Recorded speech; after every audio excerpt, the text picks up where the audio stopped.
правилно. Нали? Чудесно, супер, прекрасно, да.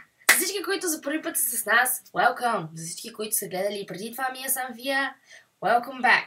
Направихме една много дълга пауза, причината за която беше основно бакалавърски работи, курсови работи, почивка, в България не съм в България, не съм в Германия, не съм си вкъщи, имам да върша работа и така нататък. И това се отнасяше за всичките ни 4 девойки, но аз казах не, това беше, продължаваме пак с Мия съм Фия.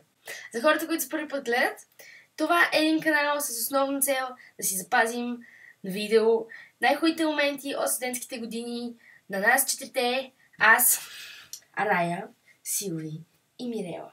Ние сме 4 двойки, които живеят в Мюнхен, учим тук, всеки учи нещо различно, все още не сме стигнали от там да разкажем коя точно какво учи и така нататък. Но идеята на този канал е също така и да помогнем на много хора, които искат да дойдат в Германия, да учат, да живеят. И тъй като вече имам нов компютър, с който мога така доволно да си едитвам видеята и да няма краш. По този повод ще започнем вече редовно да си качваме влогчета. Много важен момент е, че аз пиша бакалавърска работа на тема режисьори, което е яко. И по този повод няма да бъда чак толкова редовно.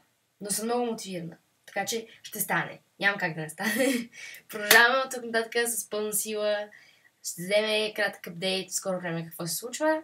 Та това е, общо взето. Ще се завърнем. Не сме се отказали. Продължаваме напред. Имаме много интересни идеи за теми. Скоро предстои видео, което сме заснели още преди месеци. Което е на тема най-интересните и забавни чети на немците, неща, които българинът не би могъл да разбере, но тук е нещо абсолютно нормално да се случват в Германия. Това видео трябва да бъде направено, ще бъде качено живот и здраве в най-скоро време. Господи, колко съм зле. Така съм аз, по-домашно, сам тук.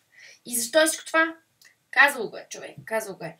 Ако живота ще го живеем както трябва, що па да не го снимаме, нали? Правилно, ще и карам. Качеството в момента е average, защото е компютърната камера. Hello. Но продължаваме да снимаме основно с телефоните си и също така с този приятел, с който директно може да ви убием. Основно в движение, основно в университета, в мензата, в кухнята. Всичко се завършва обратно по-старому, мара. Айде, сте толкова.